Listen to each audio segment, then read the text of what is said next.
Hey, everybody. Welcome back to Chasing the God Shot. My name is Bubba. On this podcast, we talk to people in the coffee industry about their experience with the God Shot.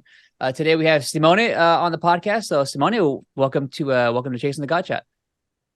Thank you, Ruba. Thank Yeah, thank you you for to being hosting here. me in this podcast, and I'm really happy to be here with you. Yeah, I'm very excited to hear your perspective, being somebody who's lived in a different coffee culture than I have lived in. So, very curious to hear what you have to say. So, first question is, what do you do in the coffee industry?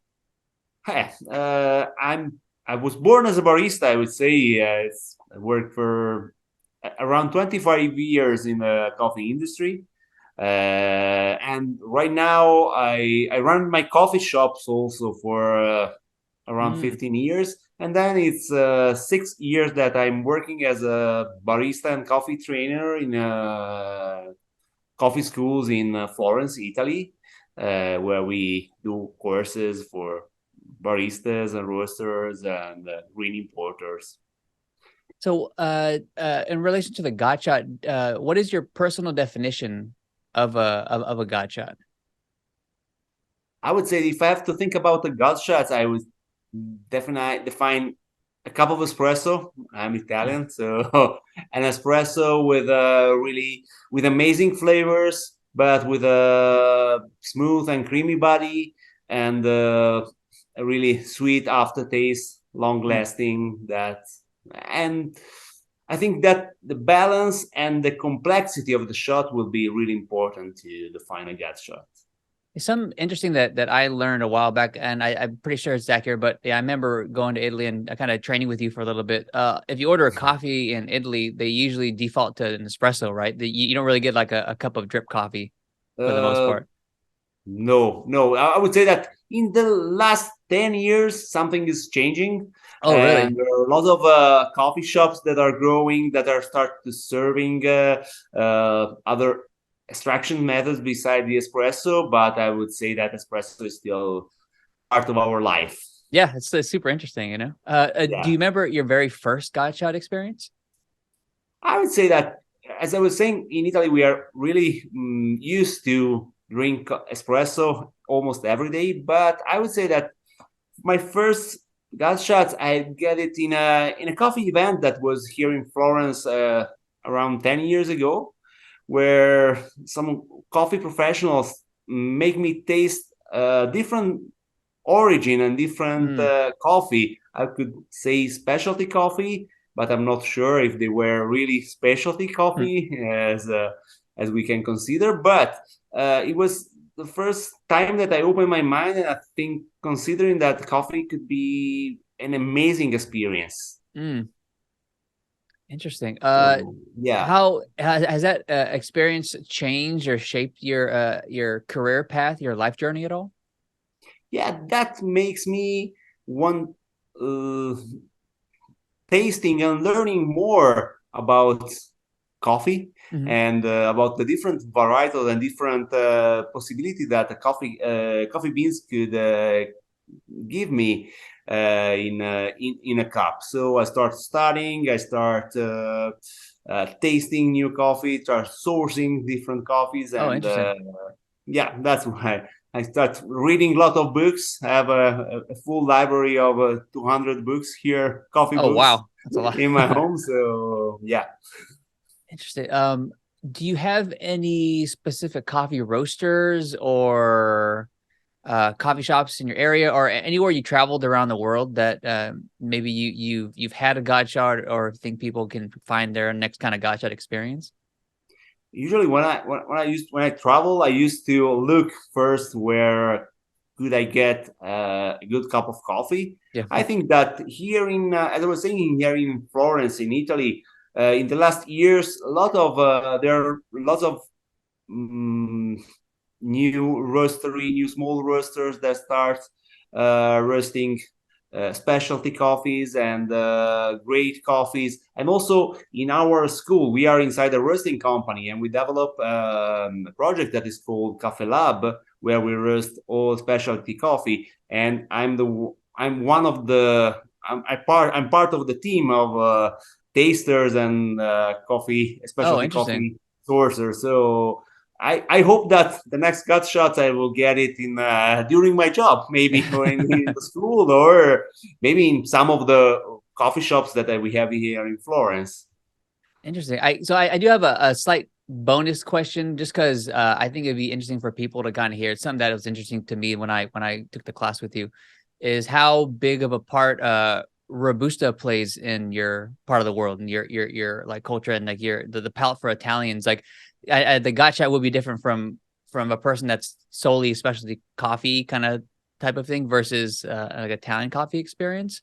Yeah, Is like from your perspective, how does that look?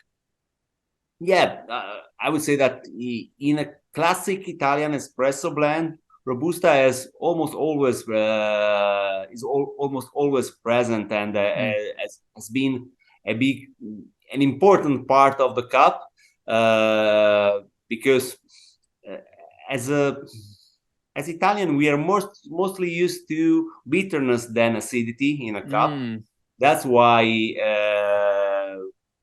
we tend to consider a good cup of coffee cup that is more rich in body, and that's what a robusta could give, we know, to a cup. But unfortunately it has some problem regarding to taste, could have some mm. uh, some problem in the taste that could give some all the flavors that are not so clean in the cup. I yeah. Well, it's kind of interesting because it's a matter of perception, right? Because if you grew up with that flavor profile, that you're gonna feel comforting. That profile, you're gonna feel like, okay, this feels like home, versus, and it's like Yeah, it's the memories that you're kind of tapping into, which is kind of cool. Um, yeah, that's true. For example, I always remember a couple of years ago when I was running my coffee shops, and I was serving also a specialty coffee in my coffee shop, but I have also standard classic blends, mhm, which was I think 90% Arabica, 10% Robusta, mm. so just a small amount of Robusta in the blend. And I make some coffee tasting to my customers, and I let taste some amazing coffee. And some customers tell me that they like that coffee, but then they need coffee Yeah, because they don't recognize that as a that's funny. Yeah, coffee. that's pretty funny. Yeah. It's kind of a trip, and I think I remember you talked about how the percentage of Robusta changes on where you're at in Italy, right? Like north versus south. Yes, usually going southern in Italy, but I would say also in Europe. If you go from northern Europe to southern Europe, you will have always more robusta and more, Oh, interesting. Okay.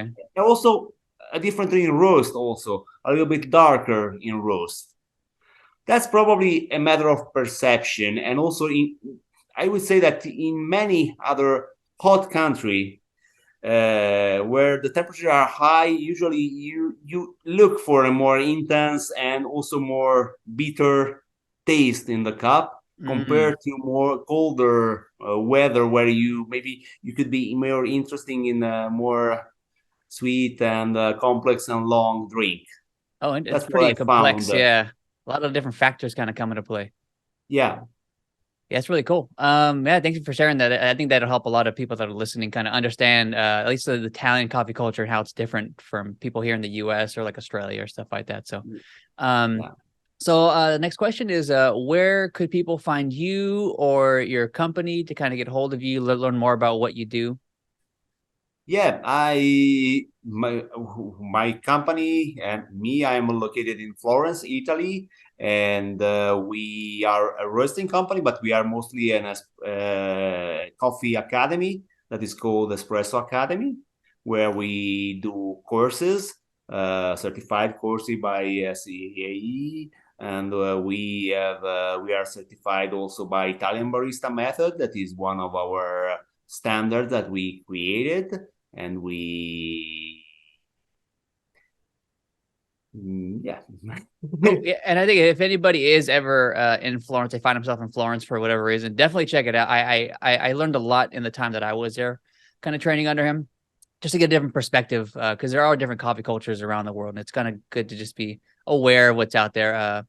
And yeah, just kind of and maybe you learn something, you take it back home and you teach people there, you have them try something different. So it's a really awesome experience.